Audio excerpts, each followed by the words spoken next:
Welcome to 360 Info Network. What you do for yourself depends on what you think of yourself. What you think of yourself depends on what you know of yourself. And what you know of yourself depends on what you have been told. Grand Rising, Great Dawn in Cleveland, Ohio. Another edition of 360 Info Network. I'm Vince Robinson. I believe Brother Hamtonio is down there at Voinovich Park. If my information is correct, you've got a Emoji Day parade that is in progress as we speak. And then later there will be other events and other activities at the park.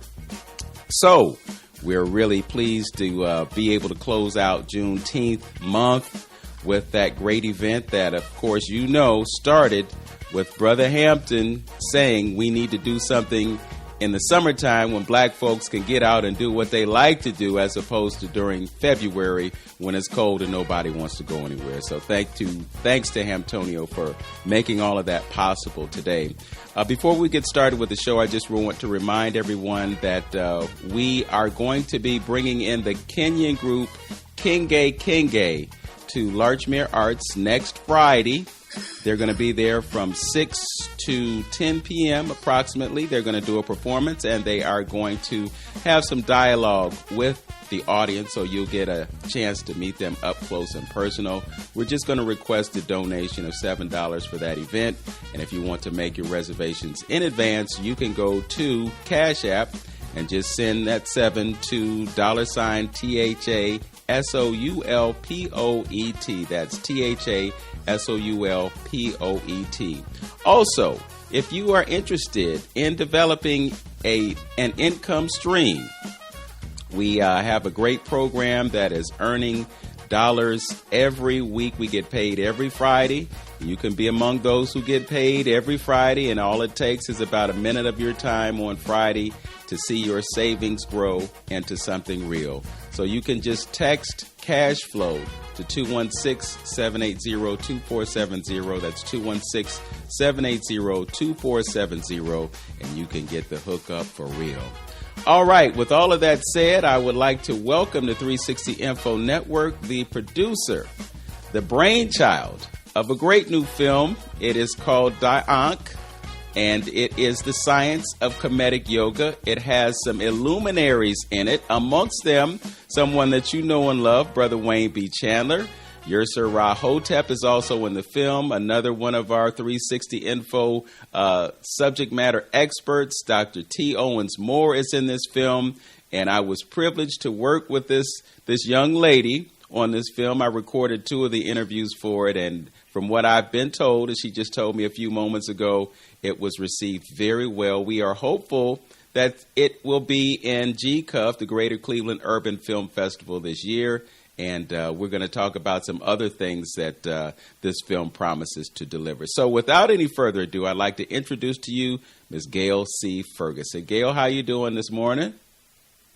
Grand Rising. I'm doing very well, and thank you for having me on your show. Okay, well, I'm certainly glad to have you. So why don't we get started with details about the film and how folks can connect with it. I know you premiered it last weekend. I wanted to be there, but I had an opportunity to perform on a stage at Kent State University, my alma mater, on Juneteenth with some musicians that I have just, collaborated with and created something beautiful. So we actually recorded an album on Saturday, on last Saturday. Wow. So that's incredible. Yeah, it is. It really is. It was magical. I mean, the president of the university was there, and when he saw our performance, he wants to get us into jazz festivals. So, I'm still floating on a cloud from that. But this ain't about me. This is about you. Tell us about this great film and what the impetus was for it. I'm very happy to hear your news, and in fact, it makes me happy as though it was my news. And Ankh means give light. So Ankh, the Science of Kemetic Yoga, did premiere in Las Vegas on June 18th. It was a very successful premiere.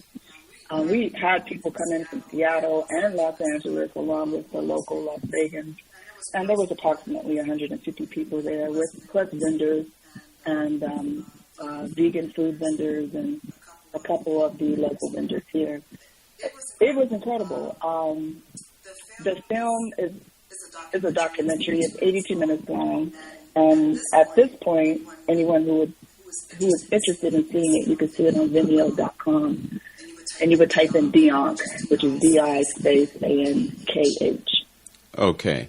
And so you got Kemetic yoga and you got other forms of yoga or other labels on yoga. What will we be able to learn about Kemetic yoga juxtaposed against the others? Okay. We can see that it originated in a land and a place where we have our temples in Kemet and what we call Egypt. We can see the positions and see that our ancient ancestors practiced meditation. They used music as a meditative way as well, along with yoga. So that's what would make it. I see it more as a foundation. Everything else came from that. Yes. I had the privilege of visiting Kemet with Dr. Runoko Rashidi back in 2019, and we went to a place called Beni Hassan. And I took photographs of activities, I could say, that were depicted in the Medu Neter. And I think what I saw was martial arts. So there were different positions that you could see that they were in. And I am certain that there are probably other areas in the country where you could actually see the images of yoga being performed.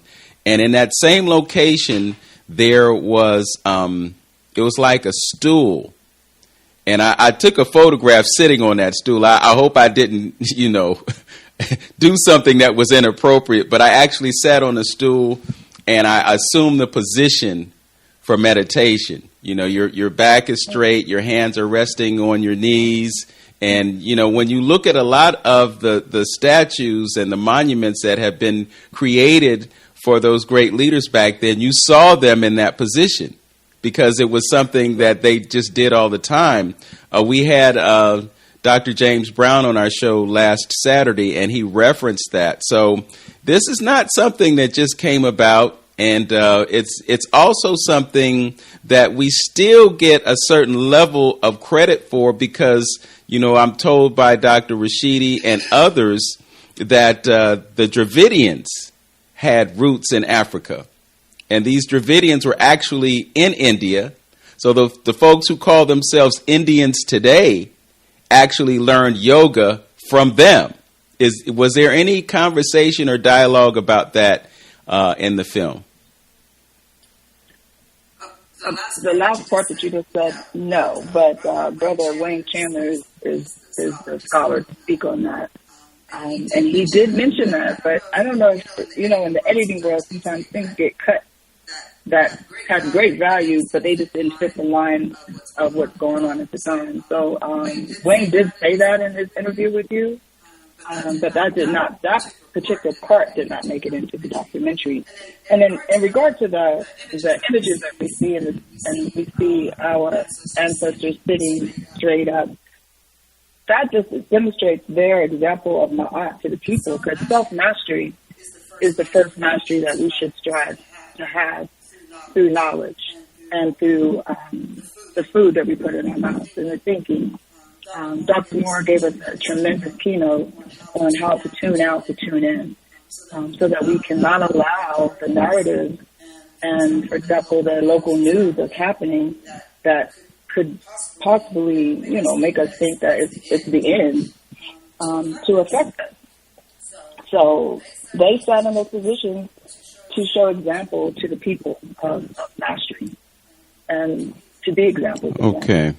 I mentioned a few of the folks who were in the film. We have a couple of minutes before we take our first break, but I wanted you to give the folks some insight on the folks who are in this film, because all of them are just, they're pioneers. I can't even think of the superlatives to heap upon them. When you talk about Dr. Georgia Dunston, her record is just unparalleled in terms of scientists, and she's kind of rare because she's also a female in that field. So why don't we do this? I'm going to have our engineer run our African American Museum PSA, and then we're going to come back and we're going to talk about some of the folks who are in this film as well as talk about you. I mean, you know, you're out in Las Vegas, and I know you got the just over broke the job situation going on, but in spite of that, you're also able to do these great things. So that's a testament to your will and to your initiative to do such a great thing in terms of bringing this project to us. So we'll talk about them, and then we'll talk about you when we come back. You're listening to 360 Info Network right here on AM 1490 WERE. I'm Vince Robinson. Hamtonio is at the Umoja Festival. We will check back with him next week. But until then, we'll be right back. Welcome back to 360 Info Network. Vince Robinson here with Gaile Ferguson. She's a film producer out there in Las Vegas, Nevada, dealing with the heat. She's used to it. We're not. You know, we get 90-degree days, Gaile, and then the next day we'll have a high somewhere in the 60s. You know, this spring has been unbelievable. You know, I don't know if it's HARP. I don't know if it's the chemtrails. I don't know what it is, but these weather patterns are just completely off the chain. But before we went to break, we were talking about some of the folks who are in this film, and I mentioned Dr. Georgia Dunston. So why don't we start with her? Okay, thank you. Yeah, believe it or not, the audience, you know how the audience will choose the person that they resonate with the most, and that seemed to be her, because literally they clapped and they bore witness during the times that she spoke. But Dr. Dunston, you're correct that she's the president and CEO of the Whole Genome Science Foundation, and in terms of making history, she is the first African-American to get a PhD in genetics. And as a result of that, she was brought into, I think it was like a 20-year study, where she and 3 other scientists were brought in to be investigators as they were identifying all the parts of the genome. But to boil down where she resonates at the most in regard to it, she's a scientist, but she likes to also start to speak on lay terms. And she lets us know that when you look at the genome, it's only about 2% of it that creates the physical body, the eyes, the ears, the nose, the mouth, everything. And that the rest is consciousness. The rest is God consciousness. And then that's where she wants her next ability to study. She wants it to be in that area. She believes that in some cases we're getting too caught up in our ancestry. Knowing our past is definitely important, or who we're connected to. But she's saying that we are superhuman beings, and that the genome proves that. She brings that forward in the documentary very well. Yeah, I was privy to the entire conversation, and I have to tell you, my head was spinning while I was talking to her. But, you know, she was just confirming some of those things that we know about this intelligence that's responsible for the universe even existing. You know, and with a lot of the things that we hear, you know, Big Bang Theory and all these other kinds of things, none of that relates to black folks. None of that relates to melanated people. But then when we do the research, then we begin to understand how that it is connected, and how we have to be aware of it so that we can understand the power that we have within ourselves and our connection to the creation of the universe. You know, we go back to the idea that a black woman was the first person that they can document in terms of, you know, existing as a person on this planet. And they've said that, well, civilization, you know, progressed from her. So, and then to go back to what you said about being created in his image or her image or whomsoever image, what does it go back to? The mother of civilization. So that's that's a very profound. I don't ever want to mention that original black woman must have had a black man on her side. They created black children. Yes. And, brother, ancient future, mind. Everything, you know, the first order is mind. So yeah. Yes. But Dr. Dunston, she's just so incredible, and to be an elder, I can say that respectfully. To be an elder and to be so fiery and to have such knowledge, we plan to go sit with her again soon in the fall and go visit Howard University. and take our interview with her to another level. Okay. Great news. Great to hear that. We've been joined by Brother Wayne Chandler. I just have to let you know, Brother Wayne, StreamYard isn't working effectively for us, so we may have to have you call into the radio station at 216-578-1490, and we'll be able to pick up your audio that way. So if you could call the radio station, we'll be able to pipe you in. I could have you speak through StreamYard, but I think it's probably going to be pretty weak in terms of the audio. But we have a direct feed, it seems, from Sister Gaile, because she did call in with her phone. So while we have him and he's getting set up, could you talk about Brother Wayne Chandler and his role in this film? Yes. So the film has 4 chapters. And the first one is diet. And Brother Wayne Chandler is the person that leads through and brings us through and has the most logical way of us addressing changes in our diet, where he literally goes through steps. Like, hey, take a year and cut beef out. Take the next year, cut chicken out. Take the next year, cut fish out. Because he mentioned that during his time at university, a friend of his came. And that friend mentioned to him, well, I don't eat meat anymore. And he said, well, you don't eat meat. Like, that's an amazing thing. Like, why would you do something like that? But when the person said it's just not good for you, Wayne responded. It was like on a plane of resonance. It resonated with him. And we lots of things resonate with us. It's opposite of how we do. And we should accept that. And so he was in the spirit to accept that, and he began the process of his own diet change. So he is prominent in chapter 1, which is diet. And he has in his incredible book, Ancient Future, and is a Qigong, if I'm pronouncing it correctly. Qigong, yes. Qigong, yes. Mm-hmm. So other than sitting and looking at his image right now, to be honest, he and I have not met in person. So that's also the beauty of the documentary. Several of the people, I did not know them, but when I was able to reach, connect, tell them what I was trying to do, ask, can I interview you, blah, blah, blah. Everyone said yes without hesitation, which kind of like blew me back, like, whoa, okay. No one said, hey, have you ever done this before? How many films have you made? Or anything. Everyone jumped in like family. So I'm very grateful for that. Okay. Brother Wayne, could you speak to us just so we can see whether or not we can hear you?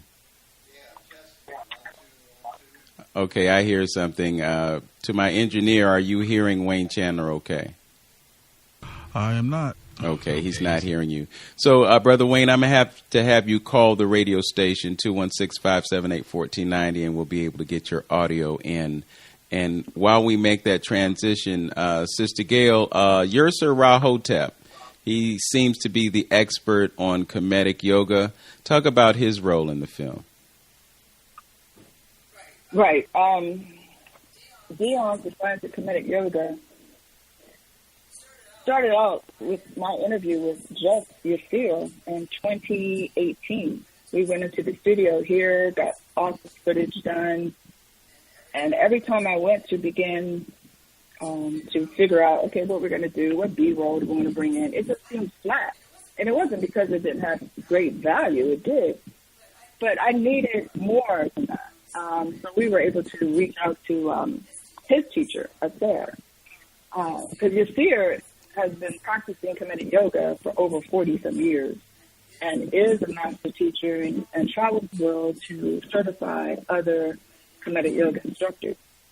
But in Kemetic yoga, you're taught proper diet. In Kemetic yoga, you're taught your correct history of yourself.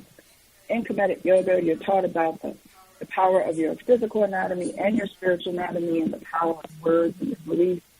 And in Kemetic yoga, you're bringing everything into alignment, mind-body connection.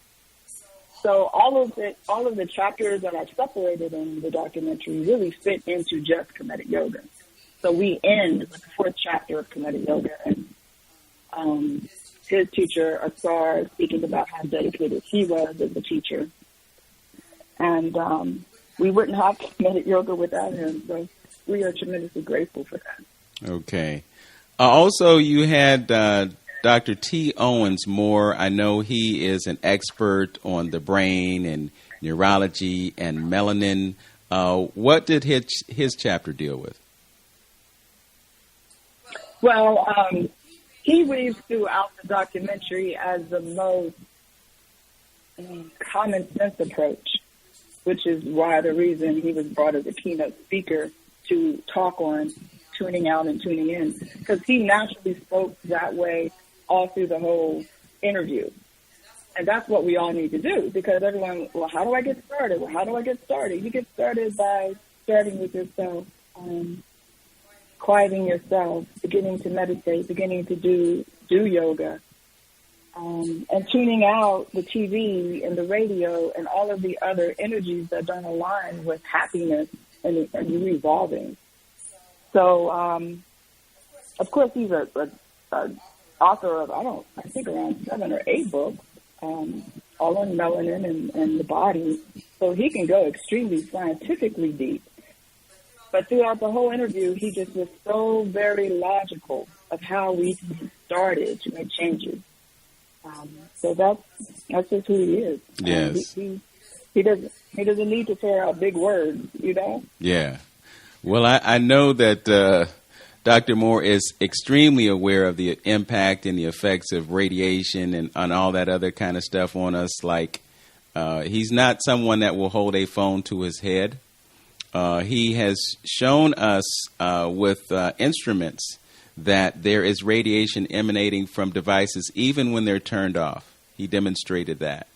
I'm also mindful of the fact that there is a direct connection between the things that Dr. Moore was talking about and Wayne Chandler's talking about in terms of, as you were saying, tuning everything out and basically going within. So within Qigong, you have those practices where you get into a meditative state, where you quiet your mind. And he's done demonstrations on how to properly meditate, because it's really all about the breath. And I think that's kind of a connection between yoga and Qigong and some other modalities, the Eastern modalities, that you have to be, extremely aware of your breath, and your breath can actually provide healing to your body when you channel it properly. We were very privileged to witness a workshop that Brother Wayne did a few weeks back. And he and another practitioner were showing us exercises. They do things like controlled breathing, where you breathe through one nostril and then you switch over to the other nostril. There are ways that you can use Qigong if you're having issues with sleep. There are movements that you can make and sounds that you can create that will give energy to the sacral chakra and enable you to have a good night's rest. So there's just so much power in this. And I'm imagining that your film is delivering that message. It's delivering the message, and it's more like a prick, a reminder. It's not doing it in any judgmental way. And that's why I was really happy. So it was nerve-wracking to sit in the theater to watch something I've seen over 100 times with people who are watching it the first time. And that's the first time I was able to experience that, and to see me. I'm in the documentary as I bring in each chapter, and to see me on the big screen. So that was kind of odd. But everyone walked away from that excited, wanting to know more about Kemetic yoga. Where can they begin to practice? Wanting to make conscious decisions about the food that you put in your mouth. The entire weekend, we had a Friday and a Saturday event. We had all vegan chefs. So the Friday night event, it was about 30, 35 people. We didn't tell them that it was vegan food, because, vegan food nowadays can look like regular food. But they just were throwing back, eating the food, and during an announcement, we let them know that. A lot of them were shocked. Some of them knew.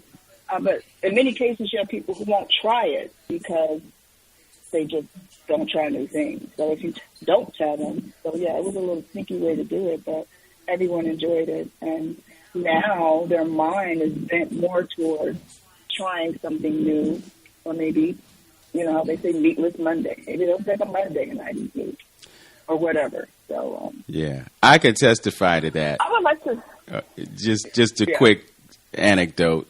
When I did my retirement party 8 years ago, I had it catered by a vegan caterer, and I didn't tell anybody. And just like you said, they ate it up. And then after they were finished, I said, well, you know, that lasagna was vegan lasagna. And they were like, what? Okay. So don't act like you're going to get congestion, because you're not. Right. Right. But what were you going to say? I was going to say, speaking on breath is a really good way to segue into Asar Hapi, who is Yirser's instructor. Yirser came to him as a result of Yirser looking around in his family in his early 20s and seeing the men in his family die. They were dying at age 40 and 50. And he himself was internally sick, something he had been dealing with as a child based on however, you know, the family ate. So he began to take on a different way to eat. And through that, he was introduced to yoga. But he was in his mind, he was like, I'm not going to take no yoga class, because, you know, he had a mental vision of something and someone different teaching it. But he did listen to the person, and he went. And here he looks, he sees a black man from Chicago that looked like him. He was 6 feet 5 inches and tall, slim. So he was like, wow, okay. That instantly blew all the thinking that he had about what yoga would be away. And it's the study between those two men, the study of ancient Kemet, that aligns the postures and the positions and the breathing in Kemetic yoga with what we see in Kemet. Yes. So you've had an opportunity to go to Kemet. I'm just wondering how that impacted you and how it connected you with the subject of this film. I came back. The language and the imagery, it needed to be here in America, because people don't see it often, or either you'll see pictures of the Great Pyramid and you may see a camel, and that's about it. You don't really get to see much more than that. So the language, the images, they need to be here in America more. We need to see them. We need to align with them, because there's energy with them. And that was like an assignment given to me. I went to Kemet in 2018 and then again in last year in 2021. But even in 2018, I came back with an assignment, and it was I need to bring this back. I need to bring this back in a way that can be digested, no matter what your belief system is, that you could see the beauty in it and see the value in it. My initial reason for wanting to go in 2018 was I wanted to go to a place and time before dogmatic religion. I wanted to see that. I wanted to see how though at the time those people lived. But now going, I see that the Hollywood version of Egypt is nothing compared to putting your feet on the ground and seeing and going with conscious people, someone who's going to teach you the true history. It's nothing compared to that. We are such a magnificent people, and we're able to unite and be united and work together and create majestic things and majestic lifestyles. So that was the assignment given to me, and I'm just at the beginning of it.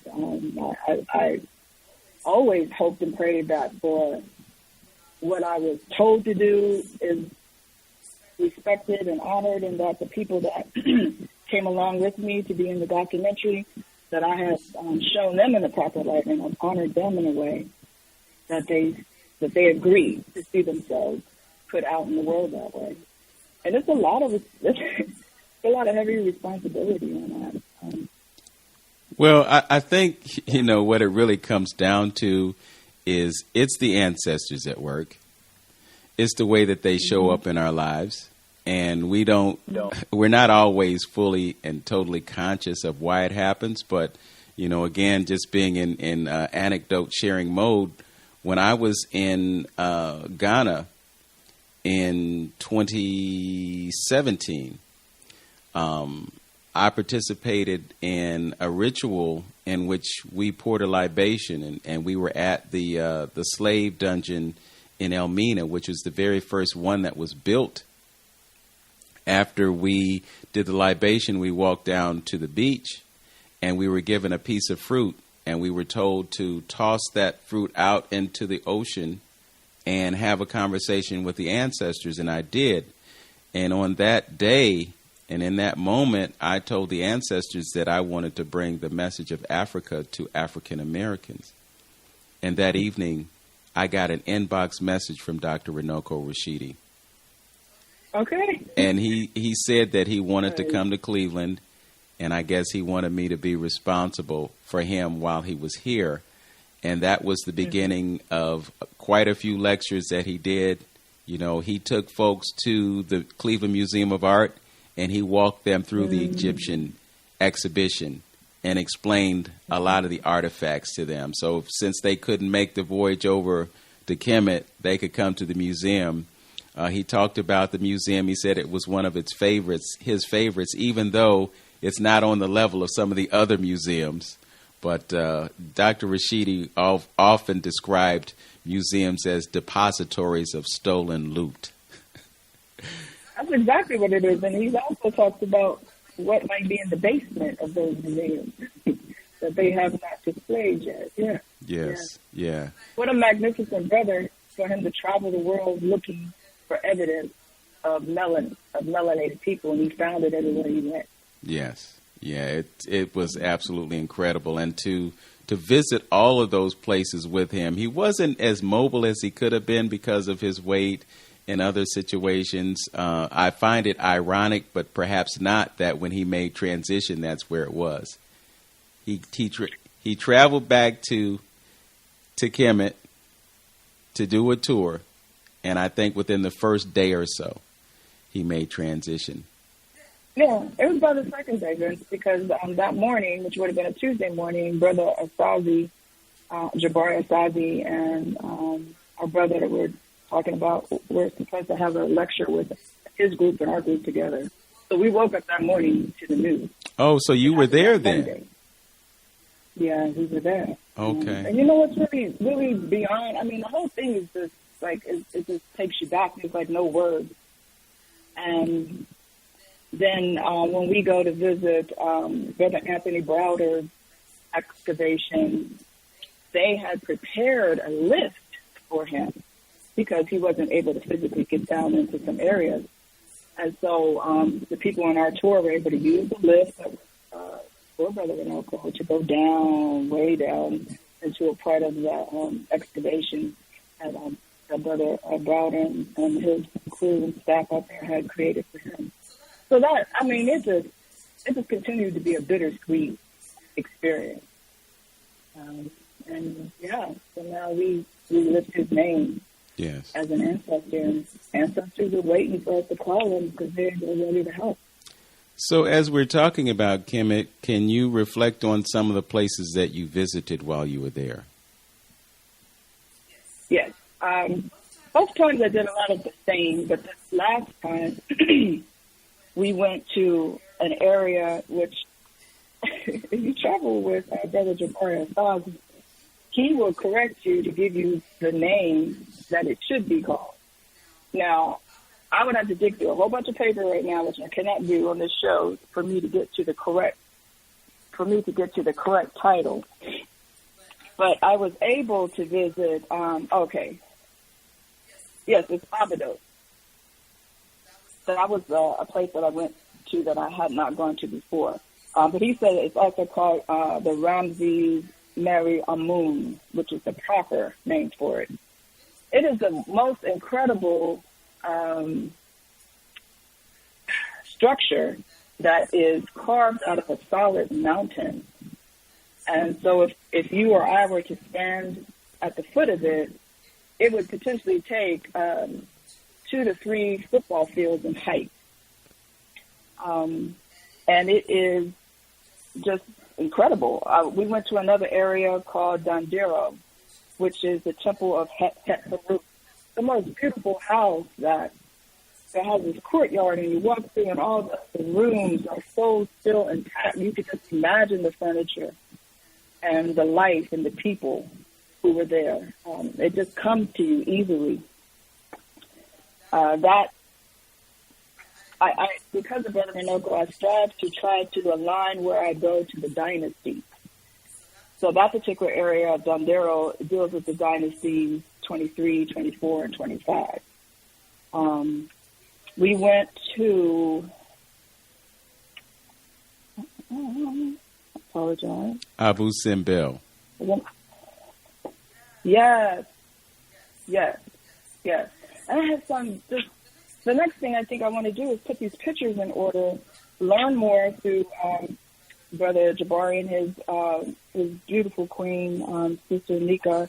She's always responded to every text. I'm like sending her pictures. Like, what does this mean? What is this? What's the correct spelling to this? And she always bounced right back. I love them for that. They are so willing to teach. And that's what I mean by traveling to that country with a group that is conscious and is willing to spend all of their time. Sometimes you'll go do a whole tour. As soon as you get back, okay, in about an hour, we'll be downstairs for a lecture.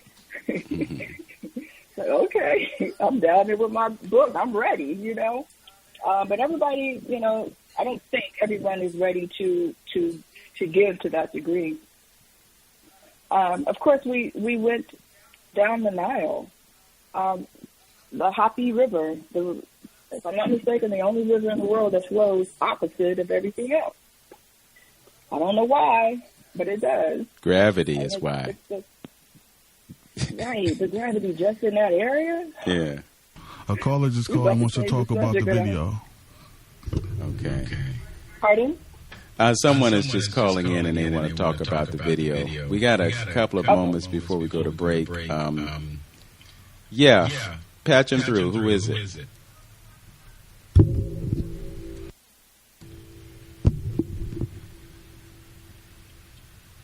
You're on the air. No, they're gone. Okay, they're gone. Okay. All right. And then one of the other things is to see the oldest pyramid on Earth built by Hotep, a step pyramid. The proper word for pyramid is Malkut. So those are the types of things that I strive to place in my head where I can speak it without having to look at notes. And it's a study.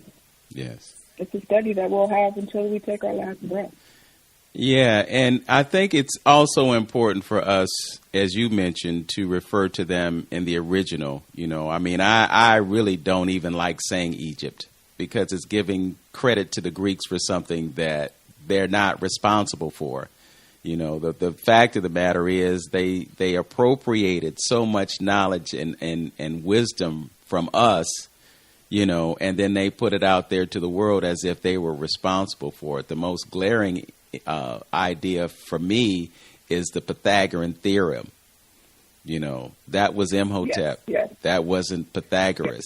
I really don't like saying the Sphinx, or the Sphinx as some folks say, because I know it as Harem Aket. But if I say Harem Aket, nobody knows what I'm talking about. So, we got a lot of work to do in terms of educating our folks about their history. Yeah, we should continue to say the proper word, because it's the same for naming Kemetic yoga and Kemetic yoga. The spirit thought about it. He was like, well, we could say Egyptian yoga, but that makes people think of the contemporary Egypt today. Mm-hmm. So he made a deliberate decision to call it Kemetic yoga. You have another caller? We need to learn. Okay.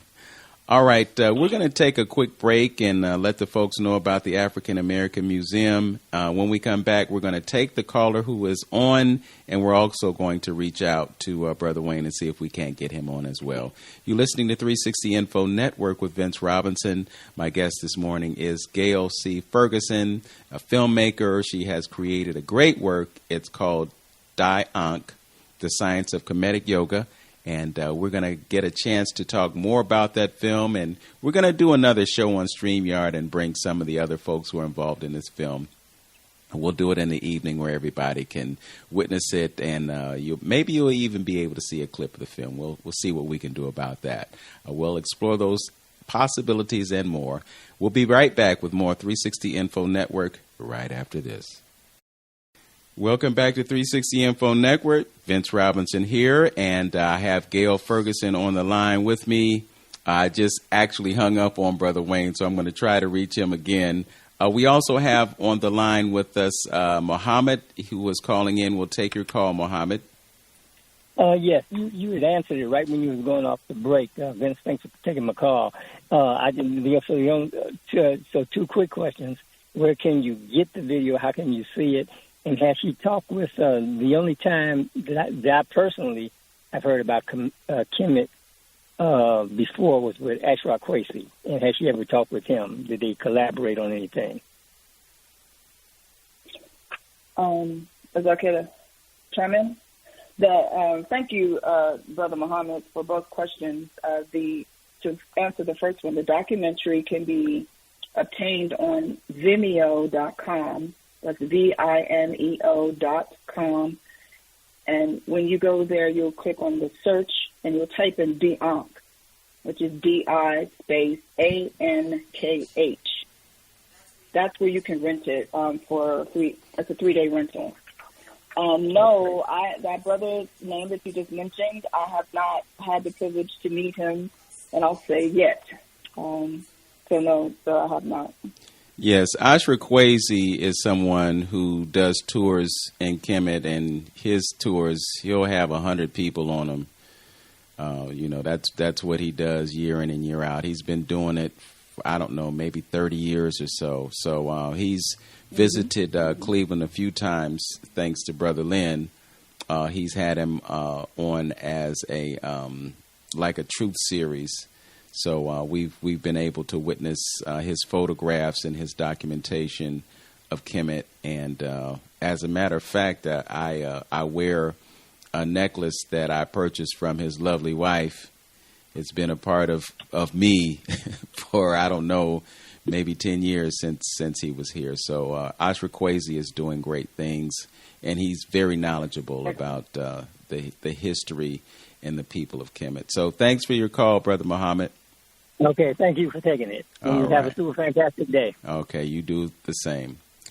So I was able to reach Rain. He's been trying to call the station, but for some reason he hasn't been able to get through. Hopefully he has been able to get through.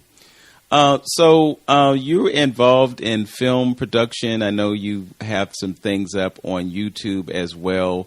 Could you talk about your career as a filmmaker and juxtaposing that with, the work that you do outside of film and being able to do both? Okay, good. Very good question. Thank you. So I think about 2010, 2011, I started going to the community college and taking evening classes because I have a day job. So I would take evening classes in their film program. I literally got to class at 6 p.m. and the class would be from 6 to 10. And we did that. I did that over a period of several years, taking editing, directing, whatever. So I got to the point where I aligned myself with a writer here who had all these great ideas and was very good at managing and organizing people. So I became a producer and an assistant director of 2 feature films. And I had that under my belt. And then we parted ways. And I took a beat to think about, okay, Gail, you got into film initially because you had this idea to do documentaries. And then in 2018, I met Yirser. And when I met him, something came to me that I needed to take him into the studio for his story to be documented in a way other than just me listening to it or a handheld camera. So that started the beginning of Gail doing her documentaries. At first, I thought my documentaries were going to be on a whole other subject, and maybe in the future I may go back to that. But right now, your other guest is on hold. Kemetic yoga. Okay. is the one that is the freshman project, and I'm very proud of it and happy that this is where I began on my own. Well, I'm happy to have been a part of it. You know, I've got all kinds of creative ideas. You know, I got a lot of footage of Dr. Runoko Rashidi, and I'm thinking that I might need to do a documentary myself because I can document his visits here to Cleveland. I can also document our visit to Kemet and the Sudan. We were in the Sudan for a whole week, and we were close to the ground. We weren't riding around on a luxury Mercedes bus. We were in Toyota Land Cruisers that were like, 10, 15 years old, driving through the desert where there was no road. I mean, there was no road. And how they knew how to get to where they were getting, it still boggles my mind, but they knew exactly what they were doing. We've been joined by... I'm excited. I want to see that. Okay. We have been joined by Brother Wayne Chandler. Brother Wayne, how you feeling this morning? Oh, feeling great, man. It's been pretty nonstop. Got up, got out in the world, did my my grocery shopping, went to Chinatown, went to Whole Foods, and swung back here in time to get on the call. Okay, well, we're certainly glad to have you. You have a prominent role in this film, and, I was really happy to accommodate Ms. Ferguson by recording that segment for you. So how are you feeling about your participation in the film, and what did you bring to it? I feel great, and in GP... that I'm working with my brother, I've been with Yirser and helping, following, aiding in various ways his delivery of this system to make it transnational, to make it, available to as many people as possible. So whatever I can do to facilitate that, I'm always in the mix, to initiate that process. So I feel honored, I feel honored to be a part of this, and just kind of, sorry that I wasn't able to be out there, with the actual filming, the release, of the documentary. But we're living some strange times right now. Yeah, no question about that. Yeah. So no apologies needed on that. You were there on spirit. Yes. So while you were gone, Sister Gaile and I actually talked about doing a show, and we'll do it in the evening time on StreamYard, and we'll have you on. If we're fortunate, we'll be getting Brother Yirser and Dr. Moore, T. Owens Moore, and then we can all talk about this great project. And as if I'm not mistaken, we will be seeing this film in the Greater Cleveland Urban Film Festival. Is that correct, Gaile? It has been submitted. They have not reached the date where they make their decision, so I don't know yet. I don't want to speak ahead of it. But it has been submitted, and we anxiously wait to hear word that it may be accepted and actually screened. That'd be incredible. Okay. Well, I might need to make a few phone calls or send some text messages to try to push that along. But I think you really have a good chance of getting in the film festival. As I was telling you, the executive director of the film festival really loves documentaries. And it would just be great to have a documentary that's got a local angle, and that at least two of the participants are from Cleveland, and, others are not strangers to folks here in Cleveland. So this is positive information. It's useful information that we need to get out to the public. Brother Wayne, before we let you go, anything that you want to part with? Just anxious to see this whole project unfold, to its maximum vision. And, I do, like you just said, I believe that is something that is destined to happen. So I'm looking forward as well.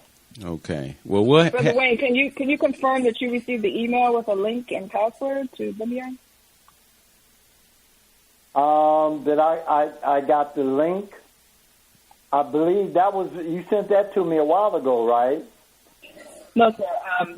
Over the weekend, I sent everyone that's constant crew a link to Vimeo and a password for you to have your viewing, your personal viewing. Yes, I got that. Okay.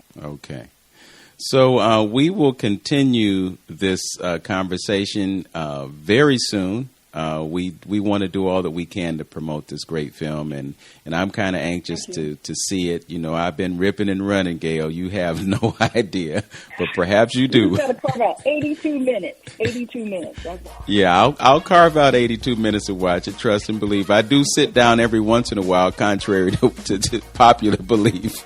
But thanks for joining us on 360 Info Network. And again, I look forward to our next conversation where we'll have more control over our technical issues as we didn't today. But there are folks who have suffered through what we've done, and they've gotten the message, and we'll get this message out to more. So thanks for joining us, Sister Gail. Thank you. Thank you very much for having me. Brother Wayne, thanks to you as well. We'll be talking before the weekends. Oh, yeah, as usual. All right. Peace and prosperity. Right. Peace and love. All right. Peace and love. Okay, so with that, we'll just send you a few more reminders. Don't forget the Umoja Festival that is in progress downtown as we speak. You can go down to Voinovich Park. There are vendors. There's going to be entertainment, all of the things that go along with the festival. I think they are probably about to start the parade. I don't know exactly what time it starts, but in the past it has started sometime around the noon hour. So it only takes 15 or 20 minutes for folks to get downtown, depending on where you live. Take some time, go out and celebrate Africa and African Americans living together in harmony in something called Umoja, which is a Swahili word that means unity. It is a unity festival, and it exemplifies what unity and Umoja are all about. Also, don't forget, Kenge will be at Larchmere Arts on Friday, July 1st. So if you want to get your tickets in advance, just send 7 to $THASOULPOET. That is $the Soul Poet.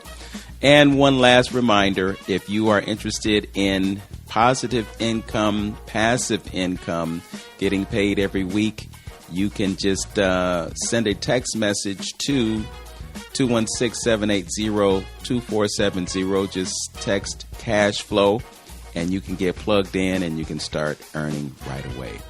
At this point, I would like to thank our engineer, Tone, for pulling everything together for us in spite of the technical issues that we have had. The technical issues are on my end and not on his end, so just so everybody knows. We also appreciate you tuning in. Know yourself, love yourself, be yourself, make today a great day. Peace.